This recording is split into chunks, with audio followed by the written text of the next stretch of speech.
កំណែគណិតវិទ្យាថ្នាក់ទី4មេរៀនទី9វិធីចែកការចែកចំនួនមានលេខ4ខ្ទង់និង1ខ្ទង់ចាលំហាត់អក្សរដ3522ចែកឲ្យ6ចឹងដើម្បីចែកលេខនឹងដំបូងគឺយើងត្រូវកាត់ខ្ទង់ខាងតំណាងចែកចឹងយើងកាត់មួយខ្ទង់មកបន្ទាប់មកយើងធ្វើការប្រៀបធៀបថាតើខាងតំណាងចែកនេះធំជាងខាងតួចែកហើយនៅឬក៏ស្មើបើសិនជាខាងតំណាងចែកស្មើឬធំជាងអាចចែកឲ្យបានយើងចែកយកតែម្ដងប៉ុន្តែដូចជាលេខនេះអញ្ចឹងគឺវាតូចជាងខាងតួចែកបើការកាត់ខ្ទង់នឹងវាតូចជាងតួចែកបើន័យថាវាចែកឲ្យអត់បានអញ្ចឹងយើងត្រូវកាត់បន្ថែមមួយខ្ទង់ទៀតអញ្ចឹងយើងកាត់យក2ខ្ទង់អញ្ចឹងលើកនេះគឺ35ចែកឲ្យ6ចាអញ្ចឹង35គឺវាធំជាង6ហើយអញ្ចឹងអាចចែកបានហើយបន្ទាប់ពីចែកបានយើងត្រូវគិតថាតើ35ចែកឲ្យ6បានប្រមាណអញ្ចឹងដើម្បីចង់ដឹងថាបានប្រមាណយើងត្រូវទៅសូត្រមេ6អញ្ចឹងថាតើ6ប្រមាណដងដែលនៅគៀកនឹង35អញ្ចឹងយើងសូត្រទៅឃើញថា6 5ដងគឺ30ហើយបើ6ដង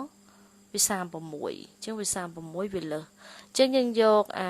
ផលចែកខាងតំណាងចែកហ្នឹងយកមកធៀបនៅខាងចុងនេះចំនួនរបស់យើងគឺ35អញ្ចឹងយើងអាចដាក់ថាបាន6ទេព្រោះបើចែកបាន6លុះត្រាតែយើងមានចំនួន36អញ្ចឹងបើយើងមានចំនួន36យកទៅចែកឲ្យ6គឺយើងបាន6តែចំនួនរបស់យើងគឺអត់ដល់ទេមានត្រឹម35អញ្ចឹងយើងត្រូវយកដាក់ថាបាន5ដងដោយសារបើយើងមាន30យើងយកទៅចែកឲ្យ6ទៅគឺបាន5ហើយចំនួនរបស់យើងមាន35អញ្ចឹងអត់អាចដាក់ជួរនេះបានទេគឺដាក់បានត្រឹមចែកបានត្រឹម5អញ្ចឹងយើងគិតឃើញចម្លើយហើយយើងត្រូវយកមកទៅសេនៅកន្លែងផលចែកអញ្ចឹងដាក់5តាមរយៈការគិតការវិភាគរបស់យើងទៅលើមេលេខមិញហ្នឹងអញ្ចឹងបន្ទាប់មកគឺយើងត្រូវយកកន្លែងផលចែកហ្នឹងទៅគុណនឹងតួចែក5 6ដង30ឃើញ30យើងយកមកដាក់ដកក្រោមខាងតំណាងចែកដែលយើងកាត់ខ្ទង់អត់ដាក់ខាងក្រោមលេខ2ទេដាក់ក្រោមលេខណាដែលយើងកាត់ខ្ទង់យកមកចែកអញ្ចឹងយើងចាប់ផ្ដើមដកមក5ដក0នៅសល់5ហើយ3ដក3នៅសល់0បន្ទាប់ពីដកហើយយើងក៏អាចផ្ទៀងផ្ទាត់កន្លែងផលដកហ្នឹងទៅនឹងតួចែកបើសិនជាដកមកឃើញតូចជាងតួចែកបែបហ្នឹងបានន័យថាការដាក់ផលចែករបស់យើងត្រឹមត្រូវប៉ុន្តែឧទាហរណ៍ថាយើងដាក់ហើយស្រាប់តែដកទៅឃើញ7ឬក៏8ដែលវាធំជាងតួចែកបានន័យថាការដាក់ផលចែករបស់យើងហ្នឹងគឺវាអត់ត្រឹមត្រូវទេអ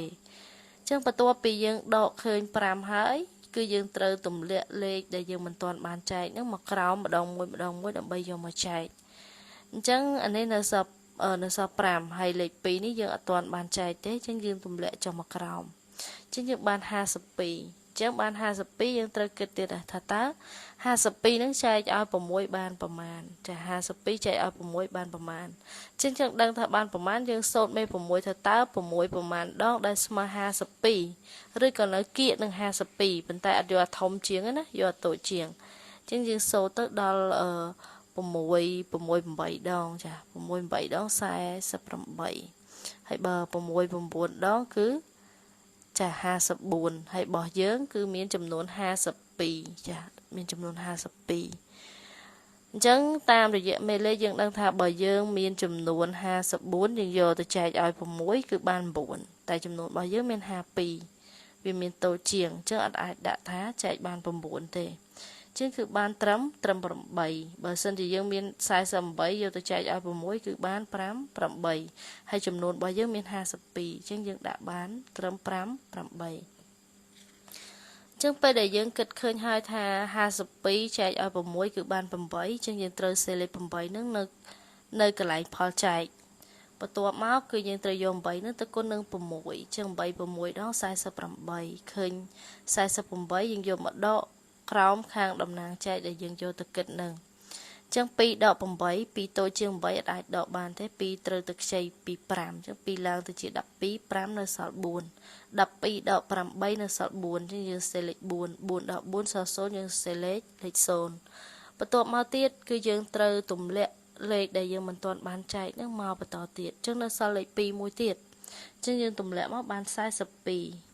ពេលបាន42យើងត្រូវគិតថាតើ42ចែកឲ្យ6បានប្រមាណអញ្ចឹងគឺយើងត្រូវទៅសូត្រ B6 ចង់ដឹងថាតើ6ប្រមាណដងគឺស្មើ42អញ្ចឹងយើងសូត្រទៅសូត្រដល់6ដង36 6 7ដង42ចា42ត្រឹមតែម្ដងគត់អញ្ចឹងបានន័យថាលេខនេះចែកដាច់ណាចាំមើលយើងមានចំនួន42ហើយនេះ6 7ដង42អញ្ចឹងមានន័យថាបើយើងមាន42យើងយកទៅចែកឲ្យ6គឺបាន5 7ហើយរបស់យើងគឺមាន42ដូចនឹងផលគុណនៃមេលេខនឹងអញ្ចឹងបានន័យថាយើងដាក់បាន7ឬក៏ចែកបាន5 7អញ្ចឹងបើយើងគិតឃើញហើយយើងយកទៅដាក់កន្លែងផលចែកអញ្ចឹងយើងដាក់ផលចែកថាចែកបាន7 42នឹងចែកឲ្យ6គឺបាន7បន្ទាប់មកយើងត្រូវយកផលចែក7នឹងទៅគុណនឹង6អញ្ចឹង7 6ដង42យក42ដក42អញ្ចឹងគឺឃើញ0អញ្ចឹងលេខហ្នឹងសំណល់ស្មើ0ហើយផលចែកគឺស្មើ587អានេះគឺជាផលចែកអញ្ចឹង3522ចែកឲ្យ6គឺស្មើ587និងសំណល់0អញ្ចឹងតកតងទៅនឹងកំណែលំហាត់ហ្នឹងគឺមានប៉ុណ្ណឹងចាសសូមអរគុណច្រើននិងសូមជម្រាបលា